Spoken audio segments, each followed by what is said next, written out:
Okay, let's talk about Once Upon a Time in Hollywood. I really enjoyed this movie.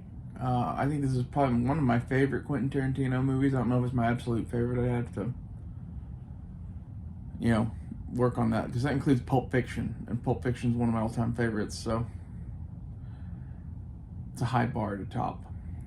But short of maybe Pulp Fiction, Once Upon a Time in Hollywood's my favorite. And the reason for that is it's like a giant commentary on filmmaking in today's Hollywood that's just kind of veiled through the 1960s. There's a point in the movie where Al Pacino is having a conversation with Leonardo DiCaprio about how the hero of the week or whatever is beating him up every week and eventually he's going to be worth nothing. I feel like that conversation on some level is about what modern studios are doing to like the actors that they put in superhero movies. You know, they're using up their star talent, their star power or whatever every time they put out one of those pieces of shit. It's like abusing something. I also really loved the like spaghetti westerns fucking element that there was to this, where it's like he's going to Italy to film spaghetti westerns. As someone who's a big fan of spaghetti westerns, I'll take any reference to that at all. And like this is like a story about some of the people who might have been making spaghetti westerns, so that's kind of cool. What else?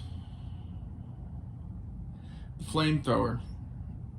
Everything about the flamethrower in that movie, like this is a movie made to show off a flamethrower. Like I love it when he's like practicing. He's like, "Is there anything we can do about that heat?" Like it's a flamethrower. Oh, no. Apparently, that's based on something that Leonardo DiCaprio actually said when they were doing that behind the scenes for this movie. Like that. That's awesome. And the 14 Fists of McCluskey, where he like burns up a whole table full of Nazis. And like when I was first watching this movie, the thing that I like laughed out loud about was when Cliff Booth, Brad Pitt, is fixing the antenna on top of the house. He's in the tool shed at one point, and you see the fucking flamethrower sitting there. And I'm like, holy shit, we're going to get to see somebody barbecued in the backyard. And my uncle was like, what makes you say that? I'm like, because the flamethrower from that fucking 14 Fists of McCluskey is in his fucking tool shed. Like, there's only one reason why Tarantino would put that in the fucking tool shed, and it's because at some point he's going to go out there and get that thing and use it towards the end of the movie. And boy, was I ever right. And he fucking barbecues that bitch in the pool. You know, I don't know if you should take delight in people dying or not, but the Manson family were kind of pieces of shit, so I think it's okay.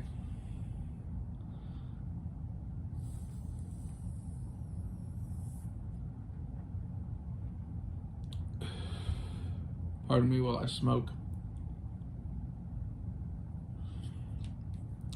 The whole like revisionist twist of killing off the Manson family and saving the day with his guys or whatever, I legitimately think that had those guys been the neighbors to Sharon Tate and they got the wrong house, that is exactly how that would have gone down.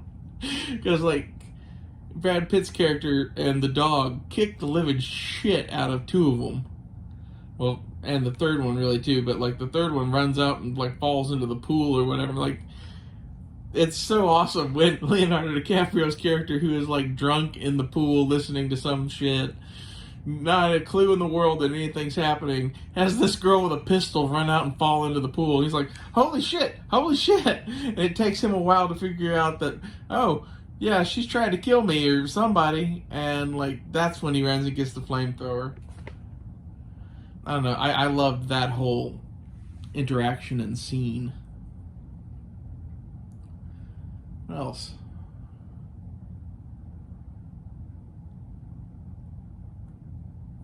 This is a very, like, I think it's Tarantino looking at himself in some ways, because there's so much Hollywood in this movie that he has interacted with and been a part of, and I think in a lot of ways Leonardo DiCaprio's character, while an actor, is kind of based on Quentin himself. I think he's kind of a mess and has people in his life that make sure that he, is less of a mess. I don't know. That's just the feeling that I got from watching this movie was every time that, Rick Dalton spoke, it was Quentin Tarantino talking about his own career.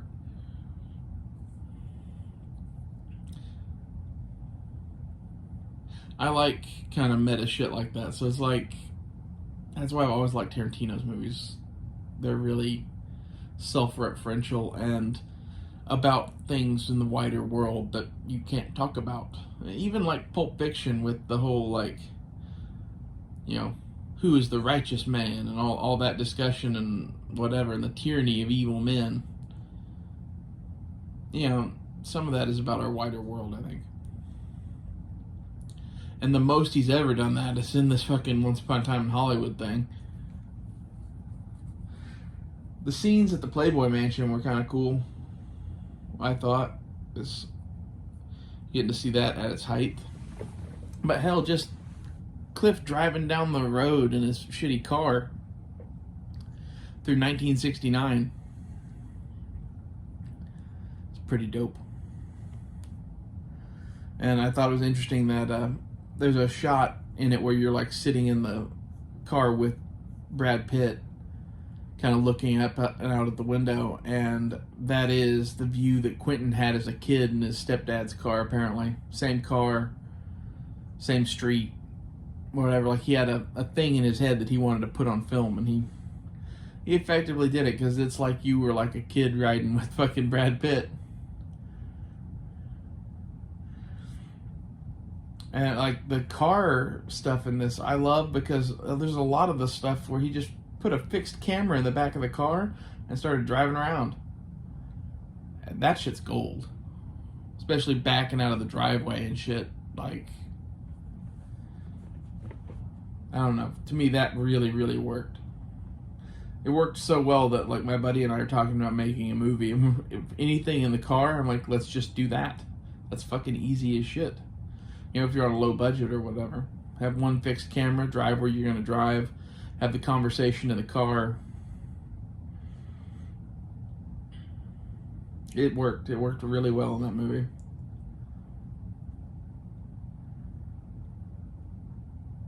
Let's see. The Spawn Ranch, like, hippie girls were kind of creepy. That whole scene, I think, was meant to be sort of horror movie-esque.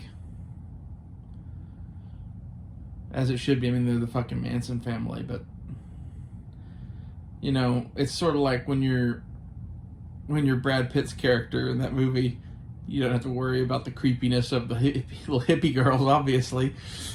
When he beats the shit out of that one guy and they all start coming towards him, and he's like,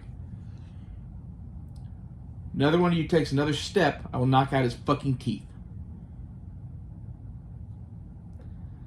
Yeah, that's all you gotta say, really. They stopped walking. Didn't they? Maybe that just works because it's a movie, but my bet is that worked in real life, too.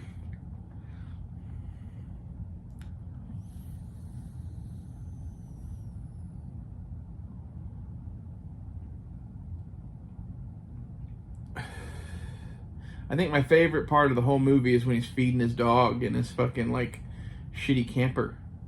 Really, both of the scenes where he's feeding his dog are awesome, but the one in the camper shows you how things normally go. Shows you what he is expecting, and then the second one shows you the crazy fucking acid trip that, like, that was the best part, is he had smoked an acid cigarette. And when the Manson family bursts in, he asks him if they're real. Like, yeah, That's acid. And when he's talking to the police, he's like, he said, I'm the devil, and I'm here to do some devil shit. Something. That's the best part of that whole thing to me is the dog, where he goes, and the dog just fucking attacks Tex. Just takes him down. His dog is one of the best parts of the movie. And the dog is legitimately like a good actor too. Like, I don't think any of that was intentional. I think they just happened to have a good dog and right dog for the right scene. Man, that's one of the best dogs on camera I think I've ever seen. It had emotions and expressions and shit.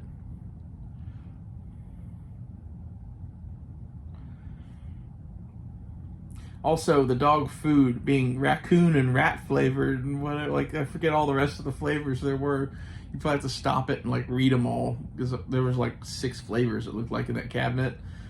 But the ones that he fed him were raccoon and rat. That and what's his fuck, Brad Pitt, when he's on acid, tastes the dog food. As one does. You do some strange shit on acid, and like tasting the dog food is definitely that's something you might do within the realm of possibility. And honestly, I'd be curious as to what raccoon flavored dog food tastes like too. Not curious enough to eat it, but you know, acid might change that. So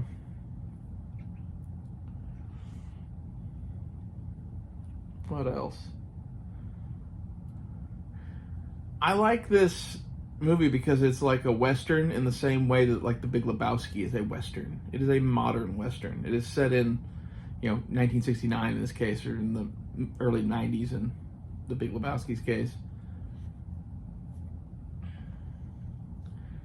I don't know if it's because they're filming Western TV that makes it feel more like a Western, but it definitely damn sure does. Like, a lot of people would be like, Quentin Tarantino wanted to make 3 Western movies. Where's the third one? I'd put it to you that Once Upon a Time in Hollywood is a Western, and is a damn good one. With a flamethrower.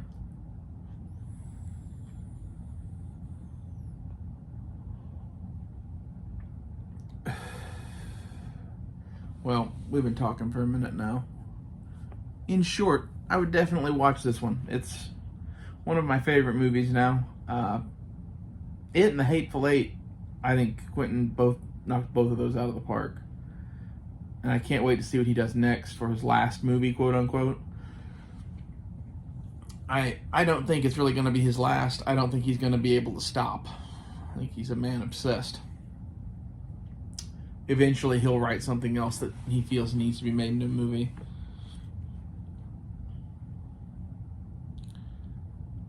I hope that he keeps making more after the next one anyway.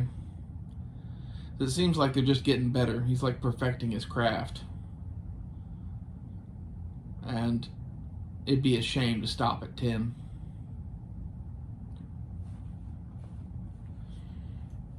But if you're gonna stop at 10, if the next one is anything like the 9th one and the 8th one, man, he's just knocking him out of the fucking park. He's, Mickey fucking Mantle or whatever, Barry Bonds, fucking chucking rocks into outer space.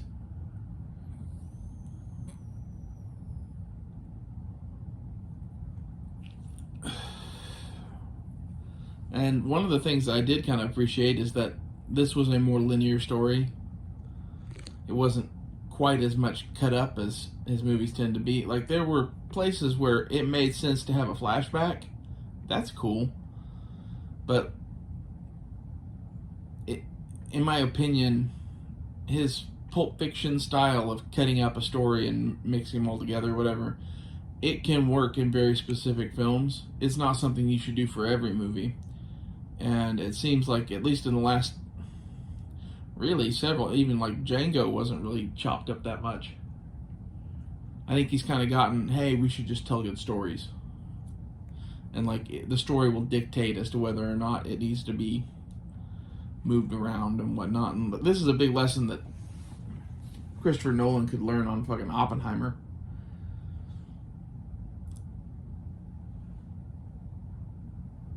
That's definitely one of those movies where they chopped it up for no reason, in my opinion.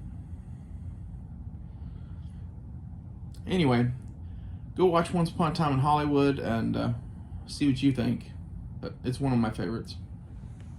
See you guys later.